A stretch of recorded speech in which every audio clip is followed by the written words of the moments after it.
My name is Garrett, and this took place when I was a sophomore in college.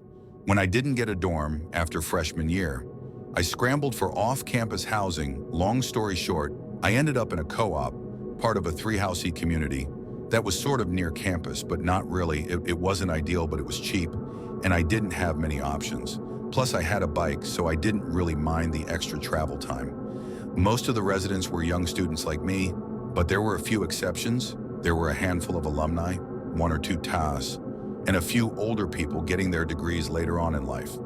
But the person who immediately stood out to me was an older woman who lived in one of the other houses. From what I could tell, she was maybe in her late 50s, even though she looked a little older than that. She had graying hair and walked with a sort of limp, like she had some kind of back injury. She was really quiet and mostly kept to herself, and she always had this blank expression on her face. I assumed she had some kind of connection to the university, maybe faculty or maybe an alumni, but no one explained, and I didn't ask the first time I saw her do something. Strange was in our common kitchen, which was a little weird to begin with because the two other houses had their own kitchen. So I wasn't sure why she'd be hanging out in ours. She wasn't cooking or eating or even talking to anyone. She was just standing there while the rest of us were talking and running around making dinner and listening to music. She didn't try and join in. She just watched us blankly. I caught eyes with her a few times, and part of me got the feeling that she was watching me specifically, even though I knew that was unlikely. No one acknowledged her, which I thought was a little weird too. Maybe they knew something I didn't. Later that week, I was doing some homework in my room when I saw her again. I glanced out my bedroom window, and there she was staring up at me, as if that wasn't strange enough by itself. She wasn't even on the sidewalk, but rather in the middle of the street. It was getting late, and it was decently cold too, so she must have been freezing out there. I couldn't tell if she was looking into my window or just in the general direction of the house, but I felt like she was staring at me specifically. I don't know why I did it, but I waved at her, trying to be friendly. The moment I did, I instantly regretted it. She didn't wave back. Instead, she jumped up and down a few times, like she was excited, and then ran towards one of the other houses, presumably hers. I felt kind of sick. Not only had I acknowledged her, but I had confirmed that she had been looking into my room the entire time. And even if she hadn't, she now knew which room was mine. Later that night, I asked one of my housemates about her. He told me that that woman had always been there, and that I should try my best to ignore her. Like the rest of them did, I inquired further about her, but the guy genuinely didn't know anything and said he was just repeating what someone had told him. When he moved in, it didn't sit right with me. So I asked around until I got some semblance of an answer. One of the seniors in the specific house she lived in told me that she was associated with the university and was a little kooky, but that she didn't have a history of violence or getting physical. I asked him why no one found that as strange as I did, and he told me that they really couldn't control who lived there, as that decision was up to the property manager. I wasn't fully satisfied with that answer, but there was nothing I could do, so I tried to just block her out of my mind. But then it got worse one night. I walked out of my room and nearly ran into her. She was in the hallway standing right in front of my door. I literally back because she caught me so off guard. It was past midnight on like a Tuesday, so the house was mostly dead. She didn't say anything when she saw me. She barely even reacted. Instead, she just turned and walked away as if I were the one who had intruded on her. I'm not going to go into every little detail, but there were several more occurrences like that one where I caught her either snooping somewhere where she had no business being or doing something she had no business doing. At some point, I lost my room key. All three houses had once been part of the same hotel, so all the rooms had personal locks and keys. It was a co-op, so most people just left their doors unlocked. But I was someone who couldn't sleep comfortably, knowing someone could just walk into my room, so losing my key was a big deal. Everyone had a spare, including me, but I was pissed because I'd have to go make a copy of the key, and that was an extra annoyance I couldn't afford at the time. A few nights later, I woke up randomly in the night. I wasn't sure why at first, but then I heard it. There was a soft bumping coming from my closet every 20 seconds or so. It sounded like something shifting behind the door, like something was moving inside of my closet. I'm not one to scare easily, and I'm definitely not one to be helpless in a dangerous situation. So I was going to deal with this myself. I quietly got out of bed and took a deep breath. I slowly walked over to the closet, trying to keep my breathing under control. My heart was racing in one fluid motion. I ripped the closet door open and screamed like a crazy person. Just as I expected, the woman was in there. She had one of my ties wrapped around her neck, and her eyes were wide open. She was holding a kitchen knife with her other hand. My scream must have startled her, because before I could react, she lunged at me with the knife outstretched. I screamed again. Only this one wasn't pretend, it was a scream of pure fear. I wrestled her to the ground and was able to disarm her pretty easily. Given how frail and small she was, that didn't make the situation any less terrifying. Though she kicked and fought and bit as I pinned her to the ground, screaming the whole time. I yelled for help, and I heard some doors slam, followed by some of my housemates running down the hall. My friend Lee immediately helped me immobilize the woman, and the two of us kept her pinned, while someone else called the police. The rest of the night was a blur. The police got there quickly and arrested her on the spot. By that point, she had stopped screaming, but she refused to say anything either, which was extremely unsettling. The cops found my room key on her. Real big shocker.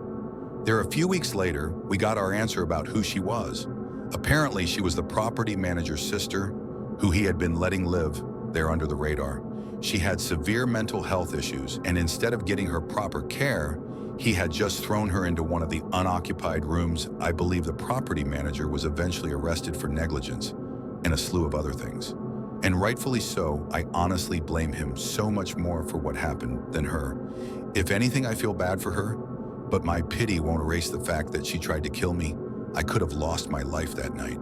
I have no idea why she seems so interested in me specifically, but I can only hope nothing like that ever happens to me again. I'm graduating soon, and I'm definitely going to miss college, but I don't think I'll ever be able to look back at my time here without thinking about that.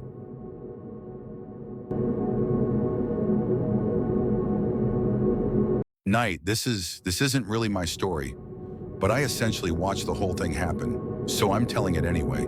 I've lived in a modest 2-story home with my husband Benjamin for the better part of 20 years. Now all of our kids are out living their own lives, and I couldn't be prouder. But I'm about to tell you happened last year. Someone had just moved into the house across the street, which was really nice because I was getting sick of looking out at a Vacon house all the time. I'm retired, so I spent a lot of time on my front porch knitting, reading, enjoying the weather with my husband, you name it. I also listen to a lot of true crime podcasts out there, and sometimes I'll just play music. The person who moved into the house across the street was a young guy, maybe mid-20s. He drove an expensive-looking BMW and always dressed in flashy clothing, so I figured he was either well off or seriously pretending. I hope I'm not giving the wrong impression about him. He was actually really sweet. He introduced himself to us after a few days. His name was Quinn, and he was a few years out of college. Like I had guessed, he was a really bright guy and got along really well with Benjamin. They laughed and talked about sports, and Benjamin even dropped a few of his own college stories that I hadn't heard in a long time. Quinn said he worked in the entertainment industry and that he did freelance work for some internet personality person. Whatever that means, it kind of went over my head, but it must have been lucrative. He looked pretty wealthy. Like I said, he talked about stocks with Benjamin and told us about some of the investments he was making. In all, he seems like a nice guy. Things were normal for a few months. Like I said, I spent a lot of time on my porch, so Quinn would often wave to me when leaving his house. And I always waved back. I can't remember exactly when, but I started noticing the same girl going over to Quinn's house every so often. She drove a little white convertible, and she was pretty young blondes. The type of girl you'd expect a guy like him to date, to be frank. She dressed a bit scandalously, which I didn't fully appreciate. I figured she was his girlfriend, maybe checking on the house while he was out.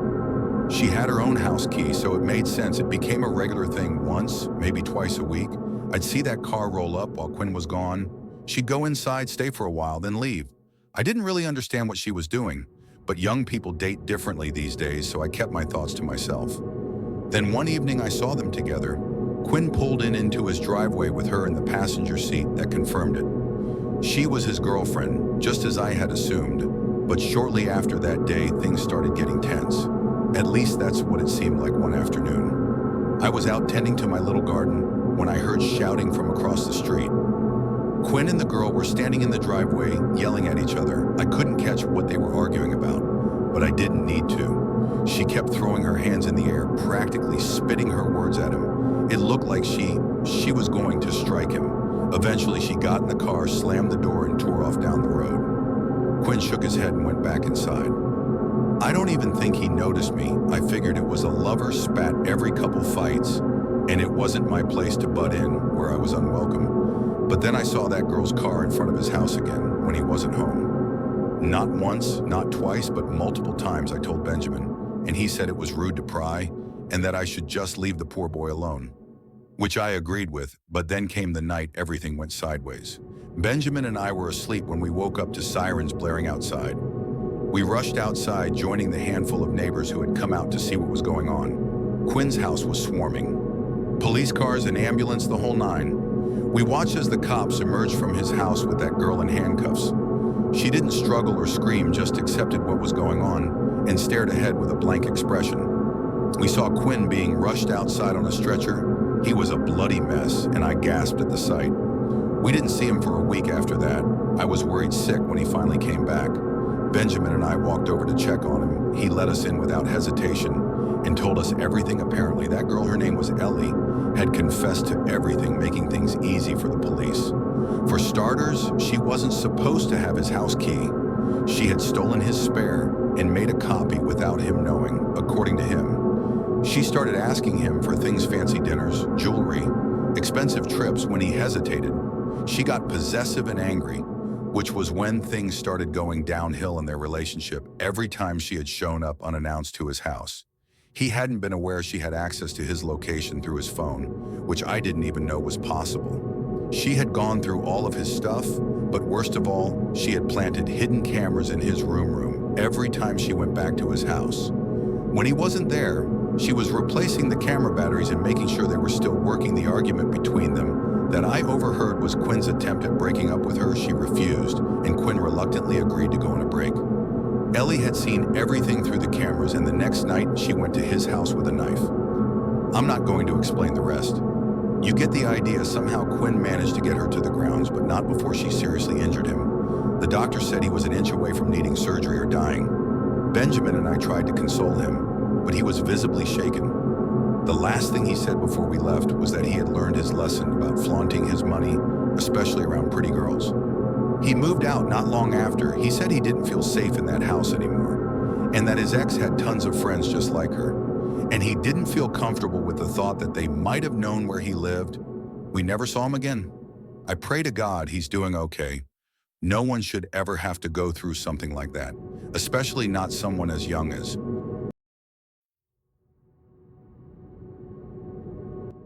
him. When I moved into my new place, I was just looking for a fresh start. I won't get into the details, but let's just say I had a bad situation with an ex that made staying in my old city impossible. I ran into some money early in life and made some bad decisions about the kind of women I surrounded myself with. Lesson learned: the neighborhood I moved to is really nice, low crime, quiet, mostly families. The houses here are really spaced out, which was partially what drew me there. But for some reason, the property next to mine is much closer in proximity than most of the other properties are to each other. And by the way, that house next door is huge. When I first saw it, I thought I could easily fit a family of 10. That's honestly what I assumed at first, that a big family lived there. Great grandparents and everything. But I could not have been more wrong. Even though I tried to be low-key, I wasn't going to be a rude neighbor. I took it upon myself to introduce myself to everyone in the neighborhood. For whatever reason, I decided to introduce myself to my next-door neighbors. Last, I couldn't tell you why everyone else I met seemed really sweet and genuine. I'd say 90% of them were parents of young children. And yes, they were all slightly intimidating, purely based on how successful they seemed to be. I wasn't too sure how a younger guy like myself would easily blend into a community like that, but that was more of a personal concern. When I got around to meeting my next-door neighbor, my social battery was mostly drained from having spent the day making small talk with strangers. I knew if I just went back home, I was never going to be as motivated to meet them. So I just sucked it up and walked up their driveway. I had gotten accustomed to being greeted by someone middle-aged. So when a young-looking dude in a mullet opened the door, I was a little taken. Hell, he looked even younger than me, which was definitely a shock. I recovered quickly and went ahead with my new-to-the-neighborhood spiel. As I went on, he flashed me this massive smile and actually cut me off before I could even finish talking. He said something along the lines of, "Oh wow, someone who was born in my decade. What a nice surprise." I laughed and told him the same thing, venting to him about how out of place I felt as a single guy in his late 20s among so many families with kids. He told me not to worry about that and that most of the people who lived here kept to themselves, which was kind of a relief for me. He introduced himself as Damon and told me I should come by for a drink sometime. I shrugged my shoulders and said, "Hell, why not right now?" To which I expected him to laugh and invite me in instead. Though he looked over his shoulder like he was scanning his living room, and then he turned back to me saying he wished he could, but he was busy working. I asked him what he did for work because it just seems like a normal follow-up question to what he said, and he dropped his smile a bit after a weird stare. He laughed and just said finance, but didn't elaborate any more than that, which I thought was a bit strange. I told him fair enough and asked if he had any roommates. To my surprise, he told me he lived there alone, which was absolutely insane to me given how big the house was. We chitted for a few more minutes and he gave me his number before going back inside. I was excited that someone my age lived here, especially because he seemed like a really chill guy, but I couldn't get over how odd it was for someone like that to live all alone. And yeah, I know I was essentially doing the same thing, but you have to keep in mind my house wasn't even half the size of his. Anyway, I went back home and got on with my life. That was about 6 months ago. For a few weeks after that, nothing eventful really happened. I texted Damon a few days after he gave me his number to try and set something up, but he'd always complained about how busy he was and how sorry he was that we couldn't hang out. Eventually, I gave up with him. Not in a hostile way, just in a you do you kind of way. I'm definitely not the type of person to bend over backwards for someone who seems disinterested. I never saw anyone coming or going from Damon's place.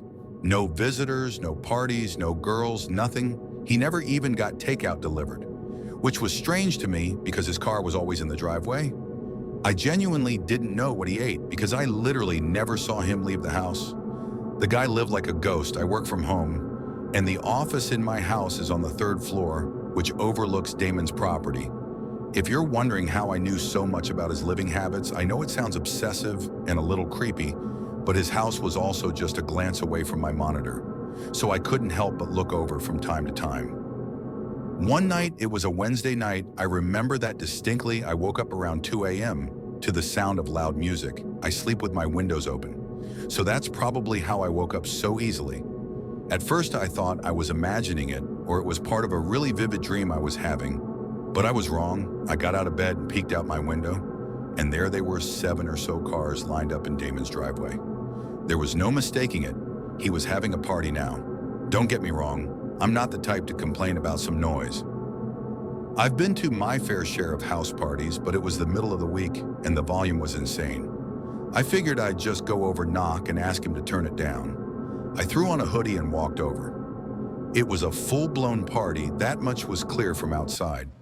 I knocked on the door, but no one answered. I pulled out my phone to text Damon, but I decided against it, knowing he'd probably ignore me and give me some BS excuse.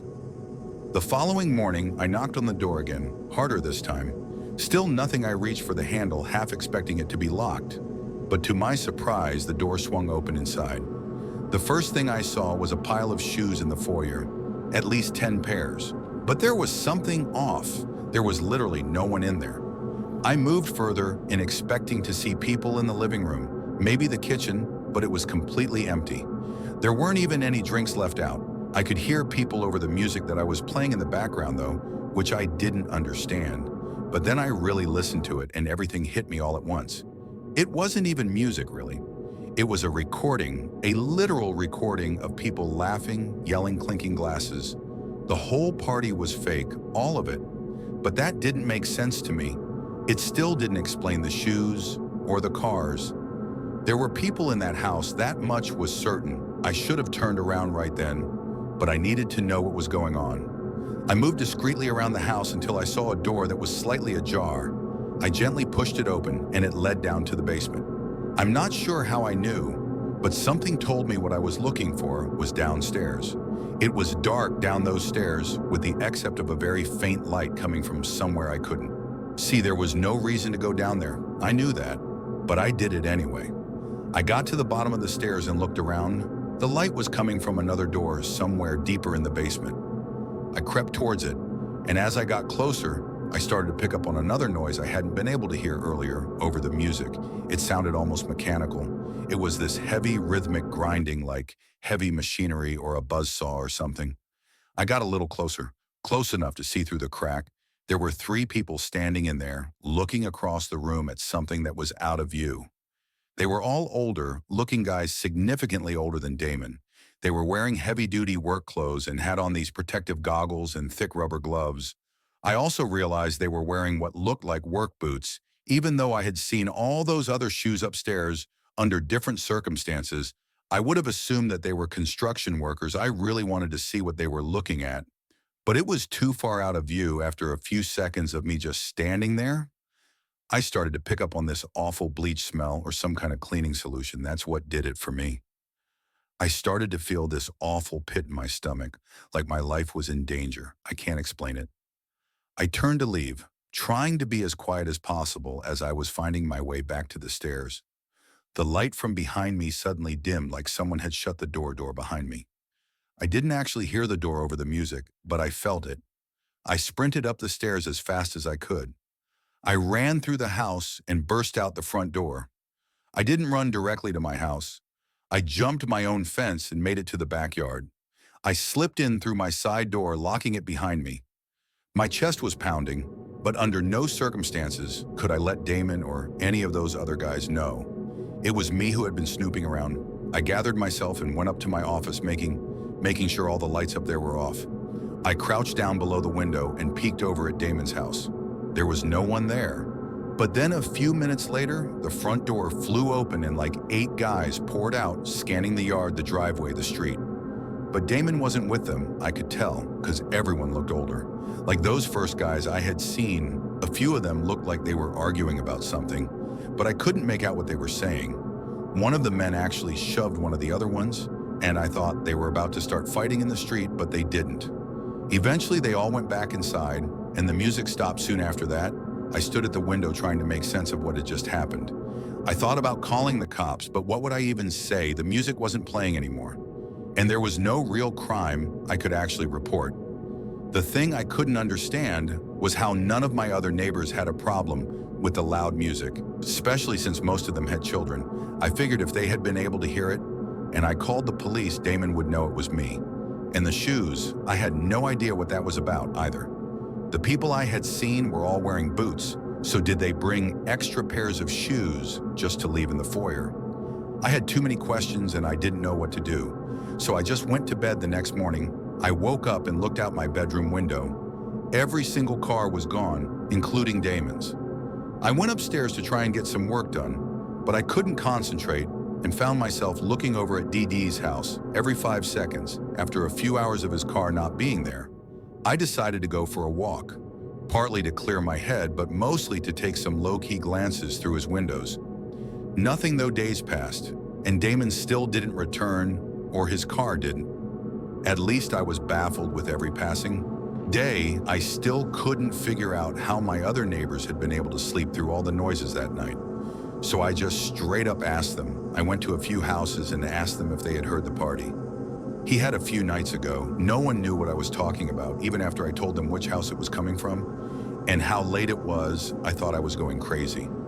That was a few months ago now. The crazy thing is Damon still hasn't returned, and it's clear no one is maintaining his house as the grass is starting to get really long, and there's an untouched pile of packages leaning against his front door. I don't know what to make of this. It could be nothing, but I feel like no one would go to such lengths to disguise what they were doing with the F party unless it was something illegal.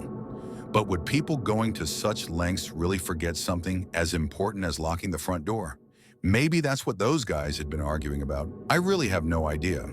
And the fact that none of my other neighbors seem bothered by it makes me think I'm involved in some huge conspiracy or something. I know I'm just being paranoid, but I just have so many unanswered questions when Damon returns. If he ever does, I'm debating whether or not I should just go and straight up ask him,